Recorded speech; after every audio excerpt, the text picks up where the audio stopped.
Aujourd'hui, nous allons encore parler de la consécration. Dis à ton voisin la consécration. Aujourd'hui, de façon spéciale, nous parlerons des bénéfices de la consécration et nous parlerons aussi de comment se consacrer à Dieu. Parce que vous êtes nombreux ici à entendre depuis 2 semaines ce qui est la consécration sans savoir comment se consacrer à Dieu. Et non seulement beaucoup savent ici, ils écoutent papa parler de la consécration, mais ils ne savent pas le bénéfice attaché à la consécration concernant leur propre vie et leur vie chrétienne. Je peux vous garantir que la consécration, c'est la clé de beaucoup de choses avec le Seigneur. Amen. Si je me réfère un peu à la définition qu'on avait donnée à la consécration, de façon très simple, la consécration, c'est de se séparer et de se consacrer. C'est-à-dire, c'est d'être dans l'intimité avec Dieu, de se séparer de tout ce qui te distrait, de tout ce qui te fait éparpiller et d'être concentré sur Dieu dans un lieu secret, dans la communion avec le Père, dans beaucoup de choses que nous avons appris. On a parlé de la prière, on a parlé de la lecture biblique, on a parlé de la loi et l'adoration. Amen. On a parlé de l'obéissance. Gloire à Dieu. Dans la consécration. Mais aujourd'hui, de façon spéciale, nous parlerons de comment se consacrer à Dieu. Que quelqu'un dit comment se consacrer à Dieu.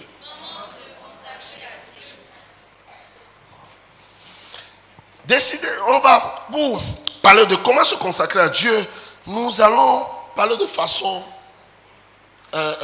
séparée. C'est-à-dire, nous allons parler de façon étape par étape. Gloire à Dieu. Sinon, si je parle de façon pêle-mêle, vous risquez de vous embrouiller. Amen. Comment se consacrer à Dieu?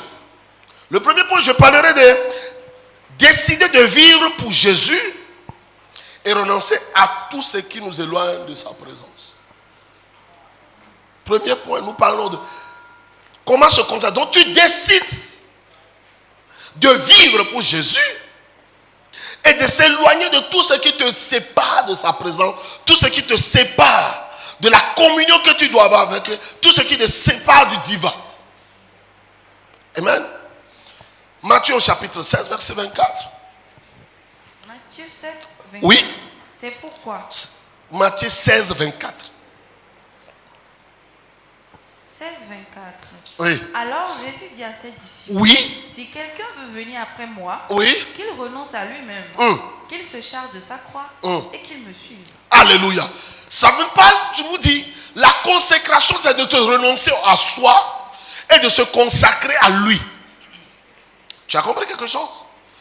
Il dit, la consécration, décider de suivre Jésus, c'est de se renoncer à soi et de suivre Jésus.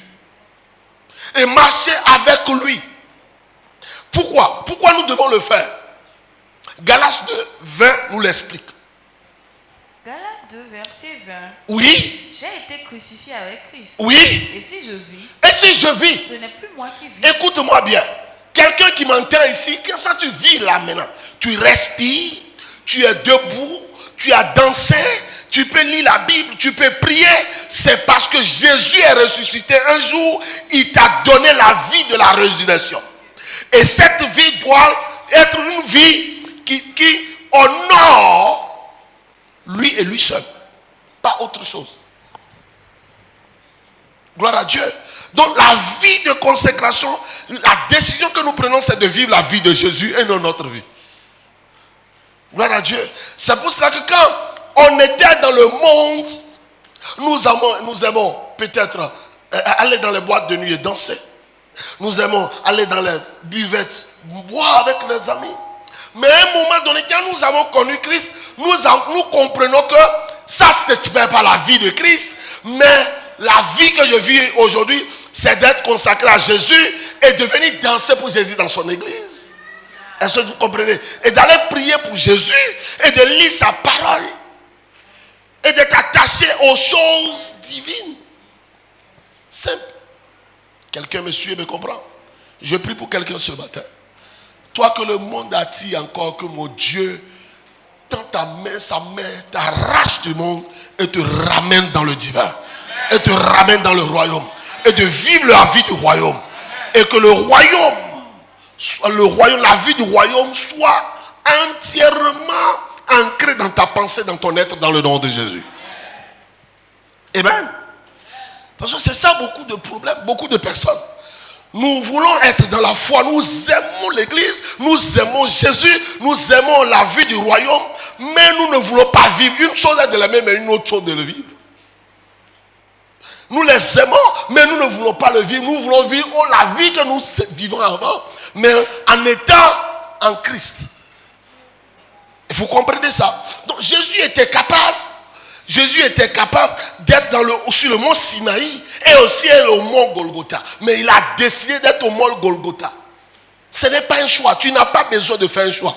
Tu ne peux pas faire un choix en voulant sur Jésus. Tu fais le choix de Jésus parce que tu vis la vie de Jésus. Quelqu'un me comprend, me suit? Quelqu'un me comprend, me suit? Tu n'as pas un choix à faire parce que tu ne vis plus. Tu vis la vie de Christ. Donc des fois, quand nous faisons certaines choses, nous devons comprendre que nous prenons la vie de Jésus pour faire ce que Jésus n'apprécie pas. Nous prenons la vie de Jésus pour mener une vie que Jésus ne prend pas la responsabilité de vie que nous lui imposons. Quelqu'un me comprend là? Quelqu'un me suit? C'est-à-dire que Jésus ne veut pas être dans un certain endroit, mais nous prenons Jésus, nous l'amenons forcé militaro. Vous comprenez? Parce que c'est la vie de Jésus que nous portons. Est-ce que quelqu'un comprend? Me comprend? C'est la Jésus de Jésus, la vie de Jésus nous avons. Donc la vie de Jésus doit répondre à ce que Jésus aspire.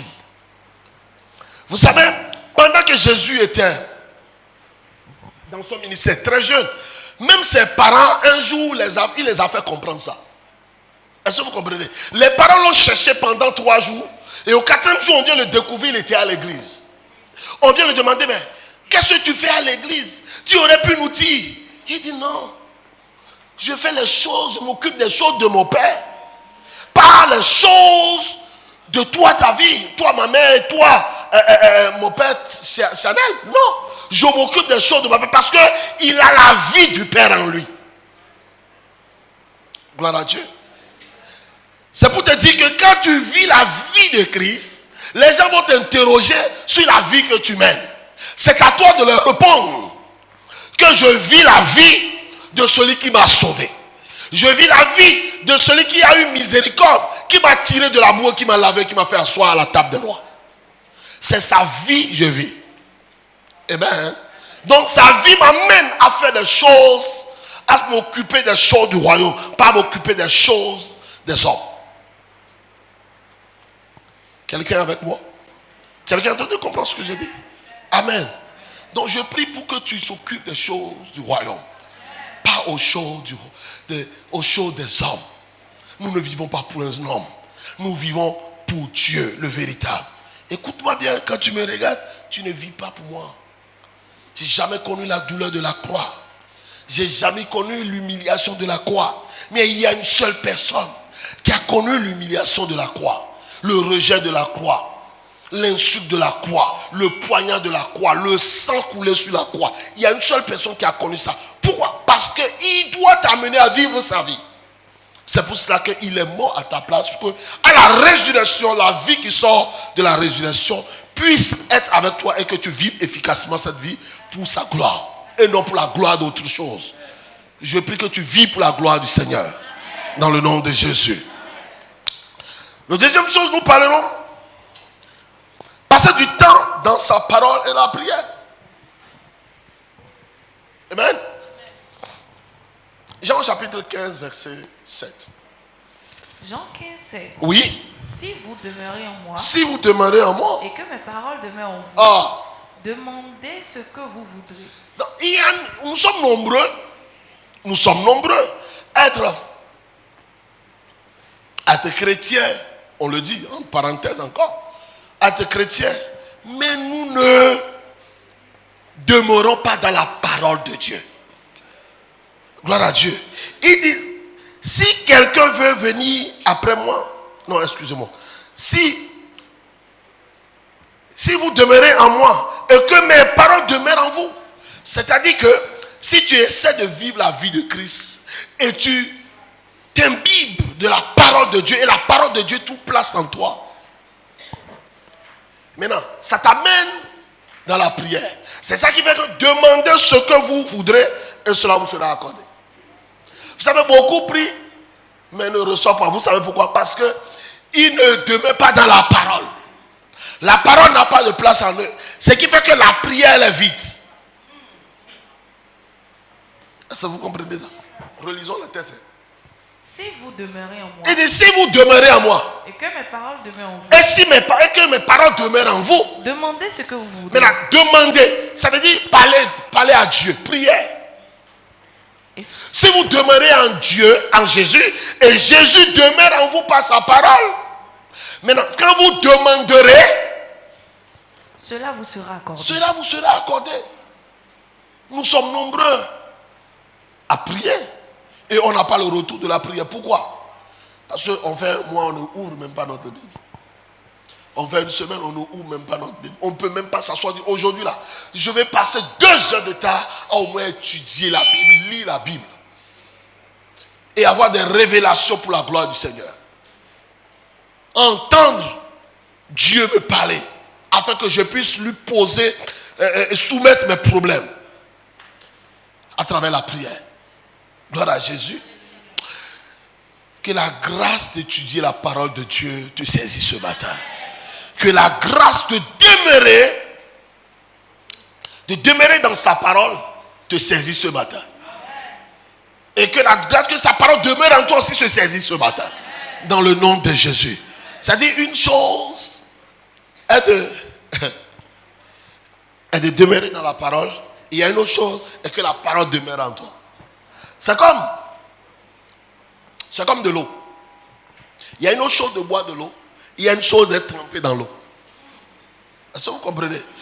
Quand tu es trempé, tu es trempé seulement dans l'eau. Si tu n'ouvres pas ta bouche, l'eau ne rentrera pas en toi.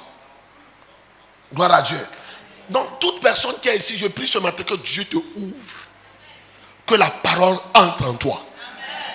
À un moment, David aussi avait vécu ça. À un moment, David dit, porte, élevez volonté, quand le roi de gloire puisse faire son entrée.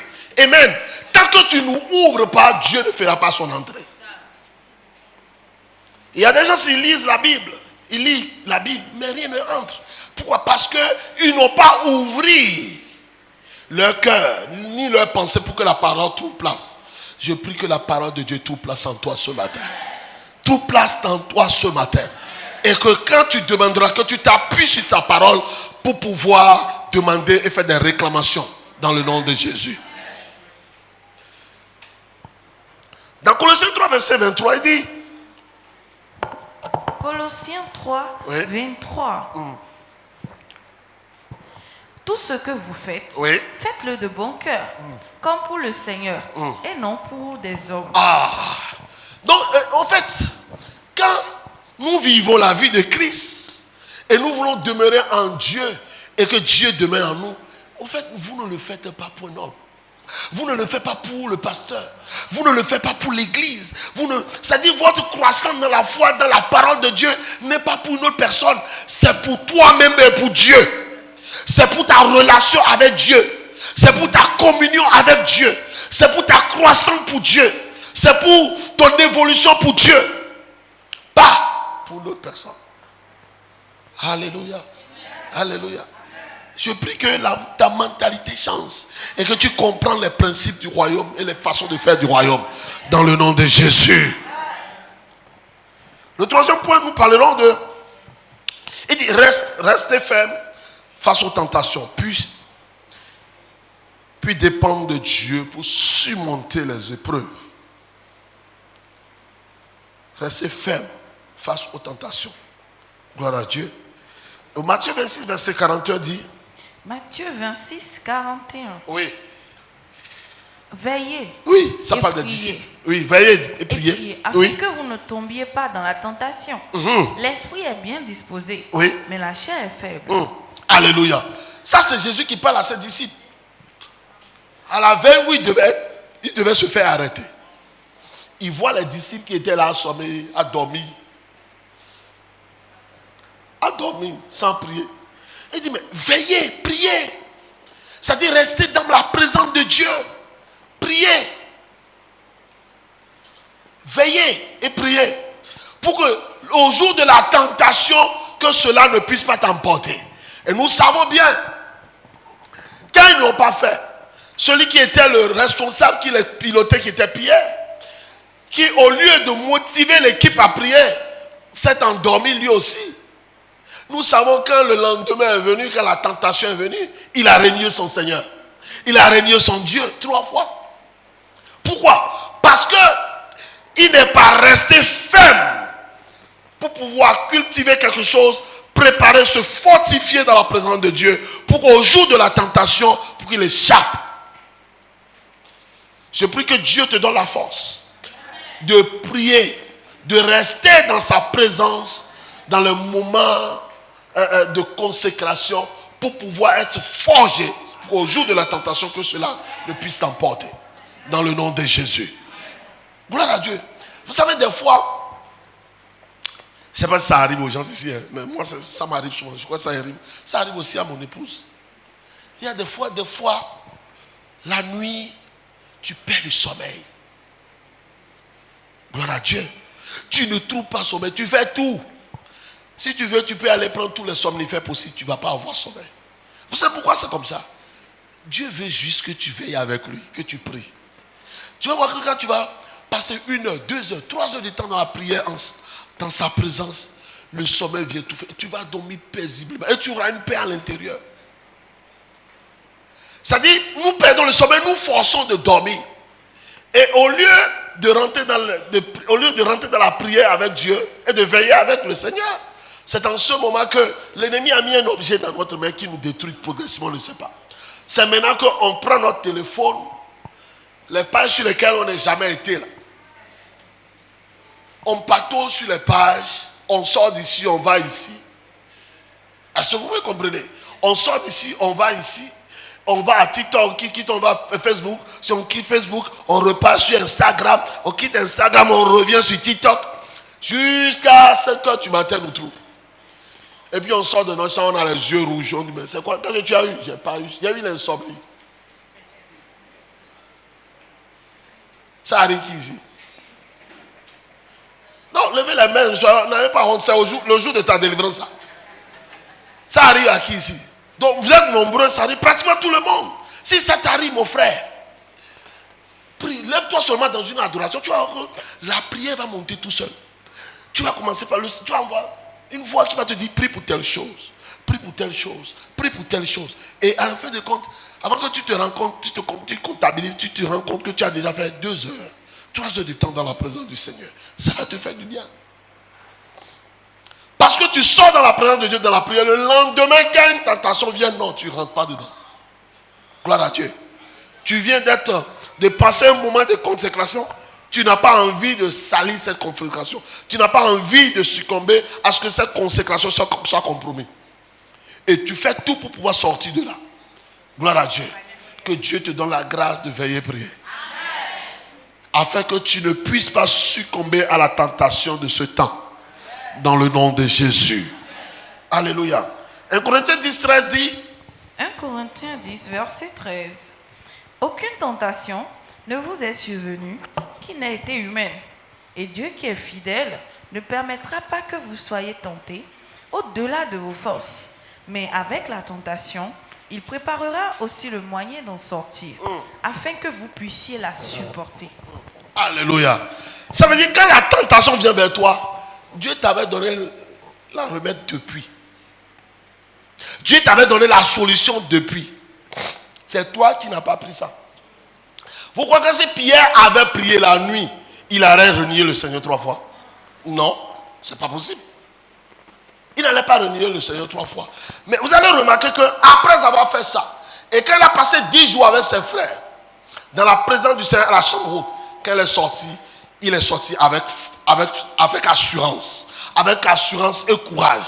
Et au point où les pharisiens, les sadducéens, les scribes, tout ça, on le regarde, d'où lui vient ce courage-là? Parce qu'il les regarde dans les yeux, il leur dit la vérité. Allez lire Actes au chapitre 1, au chapitre 2. Il a dit la vérité. Pourquoi? Parce que quoi? Il a une force qui a été renouvelée en lui. Quand tu es faible, fatigué, et tu n'as plus de solution, Dieu te donne l'opportunité de veiller avec lui pour te recharger. Pourquoi c'est la nuit vous chargez vos téléphones? Et vous-même, vous ne voulez pas vous charger. Dis à ton voisin, sors des prières de 5 minutes, 10 minutes, sors de ça. C'est nos cousins que Dieu a donné l'opportunité là de faire ça. Est-ce que vous avez compris? C'est nos cousins de l'autre côté que Dieu a donné l'opportunité de faire prière de 5 minutes. Après quelques 2 ou 3 heures, il va encore faire pour 5 minutes. Et lui croit qu'il est trop spirituel. Et tu es plus spirituel que lui. Quand tu dis à un vrai cousin que c'est possible de passer toute la nuit dans la présence de Dieu, que toi tu le fais continuer, il va te trouver comme un extraterrestre. C'est normal, tu es un extraterrestre, tu n'es pas de la terre. Tu es de l'espace. Tu es de Dieu. Tu vis, tu es seulement de passage sur la terre. Gloire à Dieu. Donc ne fais pas comme les gens font sur la terre. Fais comme les gens d'en haut. Je parle à quelqu'un. Quelqu'un est en train de me comprendre. Fais comme les gens d'en haut. Amen. Donc, sors des moments de prière de 5 minutes, 10 minutes, 5 minutes. Et puis tu trouves qu'un mis au bloc dit quoi? Non. Non. Quand Jésus se retirait, il passait toute la nuit dans la présence du Seigneur. Et les disciples le suivaient, eux, ils ne font que dormir. Ils savent que le moment viendra, ils ne vont pas dormir. Quand le moment, l'époux n'est plus là, demain là, ils peuvent dormir encore. 10 jours, ils sont restés. À dire rabababa, sans repos. 10 jours. Mais quand ils sont sortis, miracle. Quand ils sont sortis, l'assurance. Quand ils sont sortis, le courage. Quand ils sont sortis, la détermination. Des fois, tu es déterminé à réussir dans la vie, mais tu manques de force. Tu as la rage d'atteindre un objectif dans la vie, mais tu manques de force. Et cette fois, Dieu te donne l'opportunité de l'acquérir dans sa présence et tu ne le fais pas. Tu fais prier de 5 minutes, 10 minutes. Des fois même, maman dit, des fois tu ne pries même pas. Et c'est vrai. Si on va être franc envers nous, s'il y a des gens qui ont les temps micro, mais la dernière fois elle a prié, ça fait 2 semaines, ou bien un mois même. Ou bien un an même. Puis on fait même veiller s'il ne vient pas. Toi-même mets la main sur la tête, dis Seigneur, délivre-moi. Non, mets la main sur la tête, dis Seigneur, délivre-moi de cet esprit. Je vais rester dans ta présence et prier. Et prier, veiller avec toi. Pour qu'au jour de la tentation, que je puisse surmonter la tentation. Toi qui as donné la force, la capacité, la sagesse et l'énergie qu'il faut pour surmonter toute tentation, Éternel mon Dieu, que je ne manque pas ça.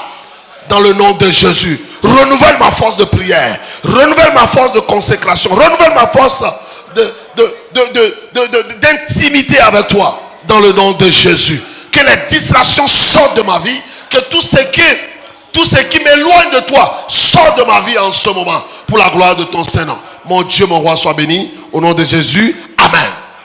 C'est ainsi fait au nom de Jésus. Un feu est tombé sur toi ce matin. Je dis, un feu est tombé sur toi ce matin. Amen. Donc, quand la prière, ce temps-là viendra, il faut comprendre que tu es en train de... Tu es en train de faire quoi? Dieu te donne la grâce de prier. Amen. À présent, nous parlerons des bénéfices de la consécration. On vient de parler de comment se consacrer à Dieu. C'est ça, hein? On va parler des bénéfices de la consécration aujourd'hui, maintenant. Les bénéfices de la consécration. C'est-à-dire, nous sommes nombreux à désirer la vie de consécration, mais sans savoir ce que nous gagnons là-dedans. Sans savoir ce que cela nous profite. Cela nous profite, on ne le sait pas.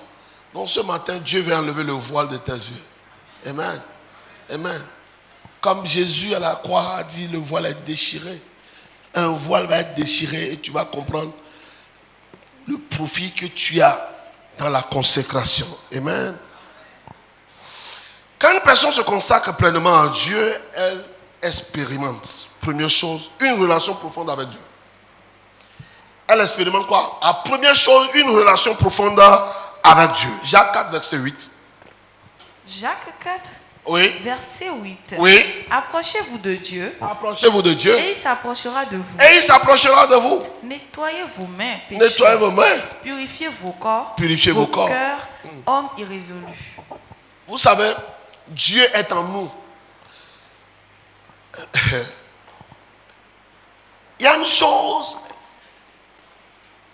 Tout à l'heure, je parlais de la parole de Dieu. On dit, et j'ai donné un exemple. Je dis, une autre chose est d'avoir de l'eau à l'intérieur. Il y a une autre chose est de vivre, d'être trempé dans l'eau.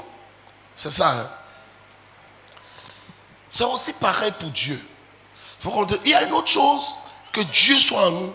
C'est une autre chose encore, que Dieu soit en dehors de nous. Maintenant, la relation que Dieu soit à l'intérieur de nous, ça, ce n'est pas un problème. Nous le vivons tous les jours. Mais Dieu veut être à l'extérieur, que nous vivons une intimité tête à tête.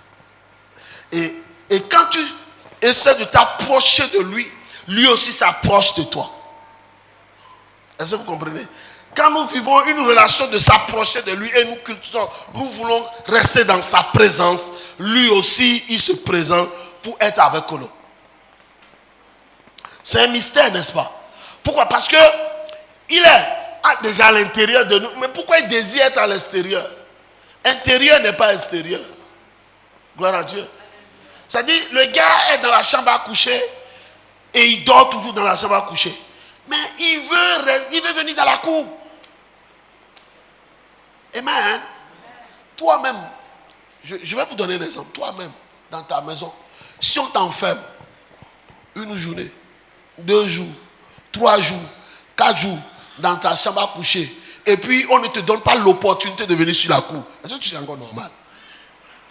C'est-à-dire, tu vas piquer une colère et c'est que tu ne seras pas satisfait. Tu vas vivre dans une inconfortabilité qui ne dit pas son nom. Vous comprenez? Donc Dieu avec nous. Dieu avec nous veut sortir et être à l'extérieur aussi avec nous. Et vivre ce que nous vivons. Il veut aller aux toilettes avec nous. Il veut manger avec nous. Il veut marcher avec nous. Il veut prier avec nous. Il veut lire la Bible avec nous. Gloire à Dieu. Il veut adorer avec nous. Il veut louer avec nous. Mais nous l'embrigadons à l'intérieur. Nous ne voulons pas qu'il sorte. Quelqu'un entend de monsieur me comprendre. Donc la volonté aussi de Dieu, c'est qu'il vit une relation extérieure aussi avec nous. C'est pour cela que il doit y avoir des moments dans notre vie où nous devons chercher sa présence. Et vouloir vivre une relation d'extérieur avec lui. Et vouloir partager quelque chose avec lui. Et en ce moment, lui aussi s'approche de nous. Il dit, je me laisse trouver par celui qui me cherche. Quand tu le cherches de tout ton cœur. Parce que tu le cherches où? Tu le cherches dans ton être intérieur, là où il est. Et quand tu le cherches à l'intérieur, il se présente à l'extérieur, me voici. La recherche de Dieu n'est pas à l'extérieur, c'est à l'intérieur d'abord. Avant d'aller dans le lieu secret, il faut que ça parte de l'intérieur. Et quand ça part de l'intérieur, quand tu vas dans le lieu secret avec lui, il se présente et il partage un moment avec toi. Gloire à Dieu. Je prie que tu vives une relation extérieure avec Dieu. Que tu vives une expérience qui ne dit pas son nom avec Dieu. Dans le nom de Jésus. La deuxième chose, la paix et la direction divine. Vous savez, nous avons la paix et la direction divine. Pourquoi? Parce que nous vivons quelque chose avec Dieu.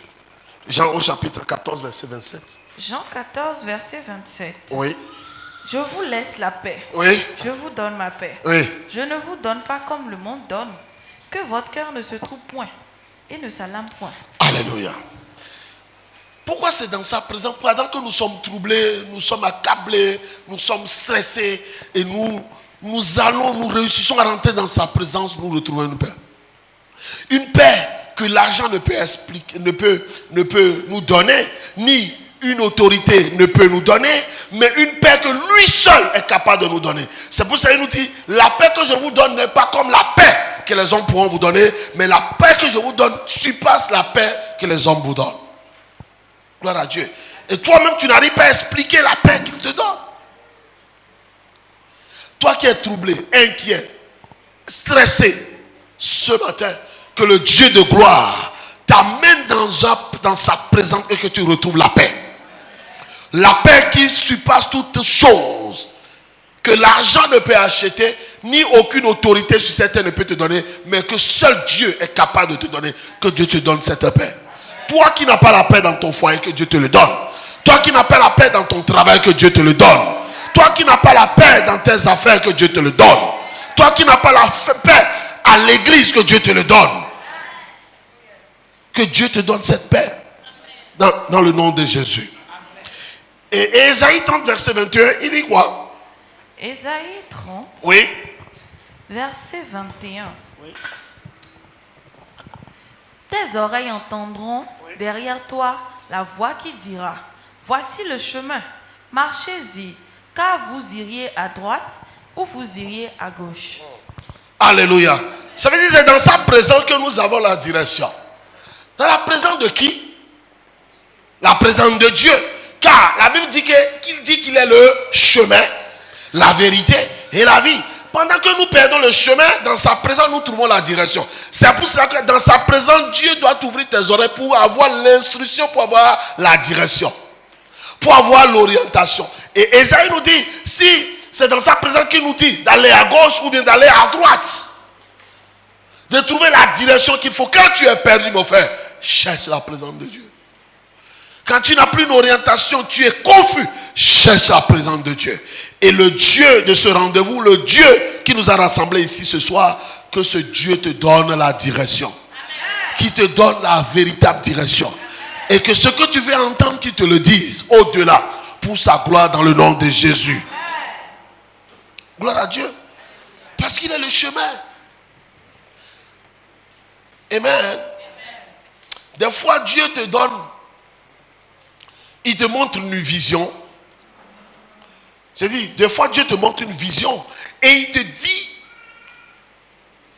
que tu dois accomplir telle ou telle chose. Mais il ne te dit pas le chemin. Parce qu'il souhaite que tu reviennes dans sa présence pour avoir le chemin. Et quand il dit à Moïse, va chercher mon peuple et venir dans le désert pour m'adorer, il ne les a pas dit il ne les a pas montré le chemin. C'est dans le processus qu'ils se sont rendus compte qu'ils ont besoin de Dieu pour avoir le chemin. C'est en ce moment que Dieu intervient pour ouvrir la mer rouge. Alléluia. Là où tu n'as pas de direction, que Dieu te le donne. Là où tu es bloqué, que Dieu te ouvre un chemin. Là où tu es bloqué, Dieu te donne un chemin. Là où une porte est fermée, que Dieu déverrouille. Dans le nom de Jésus. Alléluia. Nous avons la direction dans sa présence. C'est pour ça que c'est important de désirer la consécration pour avoir la direction quand on n'a pas de direction. Amen. Quand on est perdu, égaré complètement. Et nous-mêmes, nous ne comprenons plus notre vie. Mais attends, je vais vous poser une question. Des fois, nous ne comprenons pas notre vie et puis ça nous étonne. Comment ça va t'étonner? C'est ta vie? Non, je peux redire ce que j'ai dit. J'ai dit, des fois, nous sommes confus. Parce que nous ne comprenons pas ce qui nous arrive. Nous ne comprenons pas ce que nous traversons. Et nous-mêmes, nous cherchons à voir la solution, mais ça ne vient pas. Comment tu peux comprendre une vie qui n'est pas ta vie? Or, celui à qui appartient cette vie te donne l'opportunité d'être dans sa présence et qu'il puisse te donner la direction. Et toi, tu refuses d'être dans sa présence, mais toi-même, tu cherches la direction. Je vais te dire, tu vas t'égarer. Pourquoi? Parce que le mystère caché en celui qui t'a donné ta vie, tu ne peux jamais le décrypter. Pourquoi? Parce que tu n'es pas dans sa présence. Je prie pour quelqu'un ce matin qui t'aide à décrypter les mystères cachés dans la vie que tu portes. Pour que tu puisses avoir la direction. Là où tu dois aller à gauche, que tu ailles à gauche. Là où tu dois aller à droite, que tu ailles à droite. Amen. Parce que quand Dieu te saisit par sa grâce, tu ne t'appartiens plus. Il dit à Abraham, sors de la maison de ton père. Et je te dirai là où tu iras. Gloire à Dieu. Écoutez-moi bien, c'est Dieu qui doit nous dire là où nous allons. C'est Dieu qui doit nous dire là où nous devons, par où nous devons passer. C'est Dieu qui doit nous le dire. Et ça se passe dans sa présence. Alléluia. Dis à ton voisin, cultive sa présence dans la consécration pour que tu puisses te donner la direction là où tu es égaré. Dans le nom de Jésus. Le bénéfice aussi, c'est une vie remplie du Saint-Esprit. Une vie remplie de quoi? Du Saint-Esprit. Romains au chapitre 8, verset 14. Romains 8, 14. Car tous ceux qui sont conduits par l'Esprit de Dieu sont fils de Dieu. Alléluia. Car tous ceux qui sont conduits par l'Esprit sont fils de Dieu. Si tu es fils de Dieu, tu dois te laisser conduire par le Saint-Esprit. Une autre chose est d'être conduit par le Saint-Esprit. Une autre chose est d'être rempli du Saint-Esprit. Gloire à Dieu. Nous sommes nombreux à recevoir le Saint-Esprit. Et le seul rôle que le Saint-Esprit a dans notre vie, c'est de nous conduire. Gloire à Dieu. Mais je suis en train de parler de rempli du Saint-Esprit. Ça se passe dans sa présence. Amen. Amen. Donc, Jésus qui nous dit, quand il partait, je vous enverrai le consolateur, l'Esprit de Dieu. Il vous conduit dans toute la vérité. C'est oui, c'est bon. Il nous conduit. Gloire à Dieu. Et tout à l'heure, on a vu, on a parlé de ça. Il nous conduit. Mais il y a une autre chose d'être rempli du Saint-Esprit. Et avoir ton vase être rempli. Parce que tu es un vase. Dis à ton voisin, je suis un vase. Tu es un vase que Dieu doit remplir. Amen. Dans Éphésiens au chapitre 5, verset 18, il dit... Éphésiens 5, 18. Oui. Ne vous enivrez pas de vin. C'est de la débauche. Yes. Soyez au contraire. Non, attends. Ne vous enivrez pas de vin. Celui qui s'enivre du vin, souvent la logique, celui qui s'enivre du vin, s'est approché du vin. L'a pris, l'a bu. Ce n'est pas qu'il s'est baigné dedans. Il s'est rapproché du vin, il a pris et il a bu. Et il a bu en débordement au point où il est enivré du vin. Maintenant, il fait l'analogie, il va maintenant vers le Saint-Esprit. Il dit, soyez au contraire. Soyons au contraire remplis du Saint-Esprit. Entretenez-vous par des psaumes. Entretenu par quoi? Des psaumes. Mais celui qui va vers le Saint-Esprit, il a le Saint-Esprit en lui. Mais pourtant la Bible dit, approchons-nous du Saint-Esprit. Gloire à Dieu. C'est-à-dire que ça ne suffit pas de s'approcher. Mais bois encore le Saint-Esprit. Bois encore. Amen. Mais je ne dis pas d'aller boire de l'eau.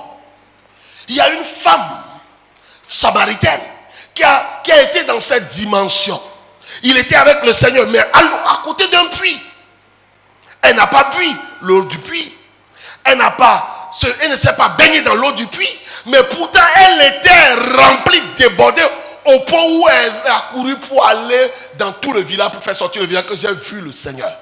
Écoute-moi bien, tu ne peux pas être enivré du Saint-Esprit, rempli du Saint-Esprit, au point où tu n'es pas dans le débordement, dans l'ivresse, pour pouvoir faire des choses qui dépassent ton entendement.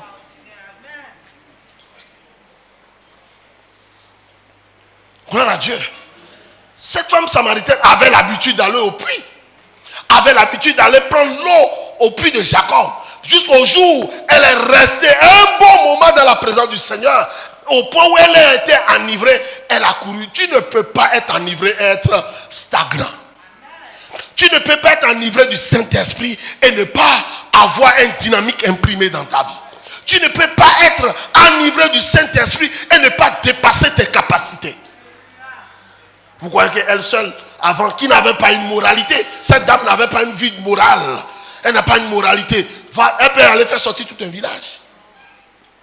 Mais parce qu'elle était enivrée du Saint-Esprit, remplie du Saint-Esprit, qui était la source d'eau vive.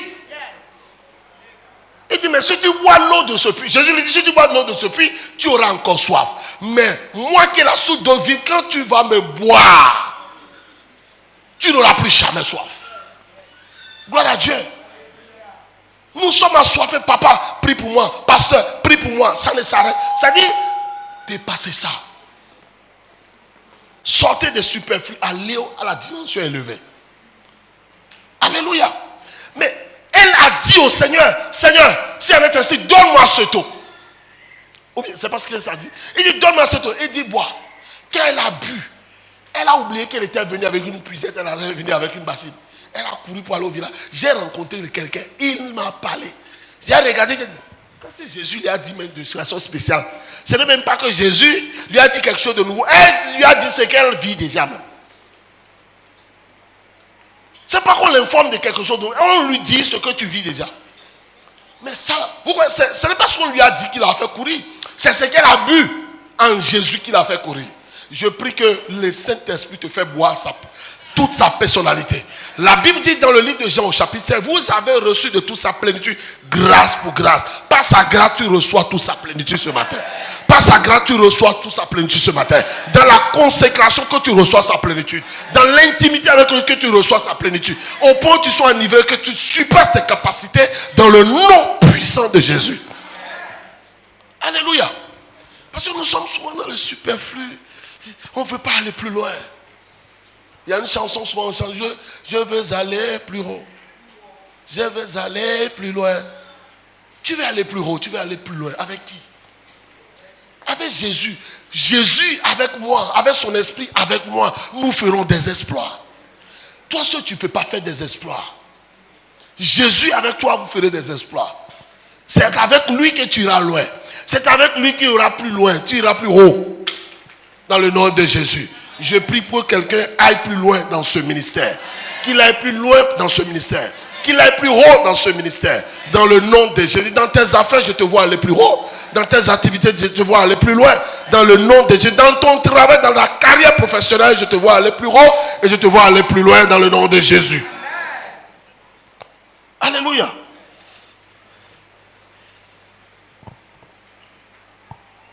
C'est-à-dire, nous aspirons la hauteur, nous aspirons à aller plus loin avec le Seigneur, mais nous ne voulons pas payer le prix.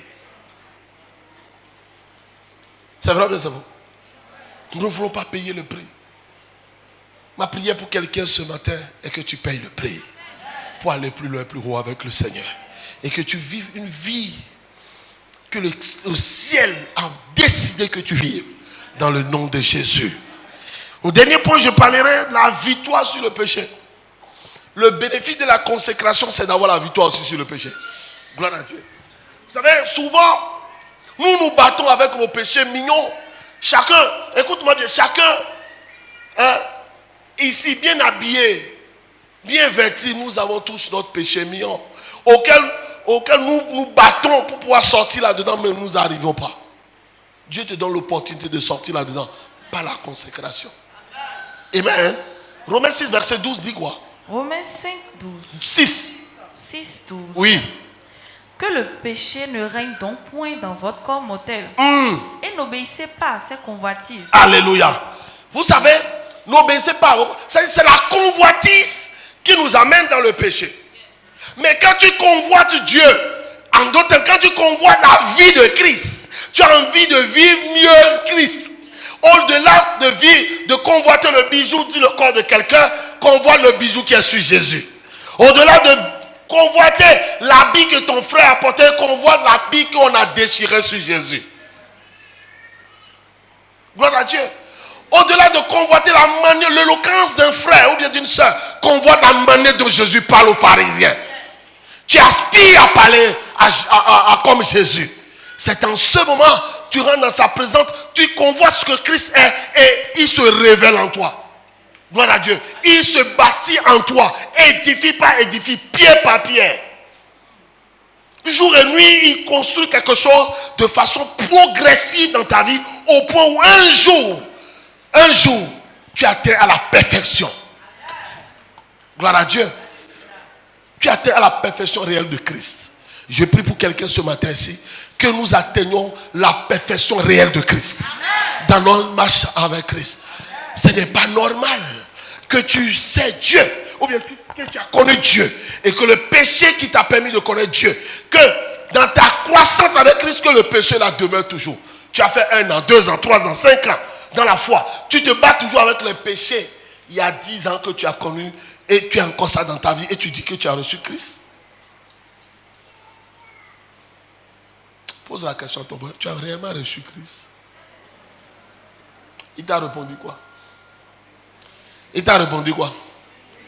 Il a répondu Christ. Il t'a répondu qu'il a reçu Christ, c'est une bonne nouvelle. Mais qu'il n'a qu'à marcher avec Christ. Il n'a qu'à convoiter Christ au lieu de convoiter autre chose. Il n'a qu'à désirer Christ. Il n'a qu'à désirer Christ. Et il va voir, il sera transformé de façon progressive à la vie réelle de Christ. Gloire à Dieu. Et c'est en ce moment le péché quitte ta vie. Le péché ne quitte pas ta vie parce que tu obéis à la loi. Je ne vais pas pécher, je ne vais pas faire si tu fais l'effort. Ça, c'est l'effort personnel. Mais quand tu cherches à ressembler à Christ, le péché même quitte ta vie. Alléluia. Amen.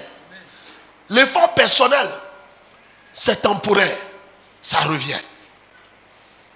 Comment on explique, sans faire d'effort, qu'il y a des choses que nous faisons avant qui ont quitté de façon spectaculaire notre vie. Et puis nous-mêmes, ça nous étant dit, avant, on parle de notre vie chrétienne, avant j'étais, aujourd'hui, je n'arrive plus, aujourd'hui, et toi-même, tu n'arrives pas à expliquer. Qui l'a fait? Ah oui, celui qui a écrit la loi sur ton cœur, c'est Jésus-Christ. C'est lui qui t'a aidé. Donc, fais-lui confiance. Cherche à le ressembler, convoite-le. Désire-le en tout temps. Cherche à vivre sa vie. Cherche à vivre encore mieux comme lui. Cherche à être dans sa présence. Partout où l'occasion te soit donnée, fais un pas pour pouvoir vivre sa vie. Et tu vas voir, tu seras transformé de façon progressive à sa vie. Et tu seras une bénédiction pour cette société et pour le royaume en particulier. Dans le nom de Jésus. Dernier verset, je dirais, 1 Jean 5, 4. 1 Jean 5, 4. Oui. Parce que tout ce qui est né de Dieu. Parce que tout ce qui est né de Dieu triomphe du monde. Triomphe du monde. Et la victoire qui triomphe du monde, c'est notre foi. Vous savez, Dieu veut que nous triomphons du monde. Mais tu ne peux pas triompher si tu vis une vie de péché. La victoire avec Christ, c'est une victoire qui nous est donnée à la croix. Et nous devons le manifester sur cette terre tout en vivant sa vie et être avec lui. Nous ne pouvons pas nous séparer de Dieu et vivre notre vie et désirer être victorieux. Ce n'est pas possible. Mais si tu veux vivre continuellement de victoire, perler dans ta vie, tu dois être quelqu'un qui a désiré la vie de Jésus et vivre avec Jésus. Et vivre les préceptes de Jésus. Et marcher selon Jésus. Et marcher selon les principes de Jésus. Et désirer la vie de Jésus. C'est dans ce moment que tu sors de triomphe en triomphe. De victoire en victoire. C'est-à-dire, des fois, tout est contre toi. Toi-même, tu sais que ça, là, c'est pas possible que tu aies la victoire. Et puis, il y a un miracle, un bouleversement de dernière minute.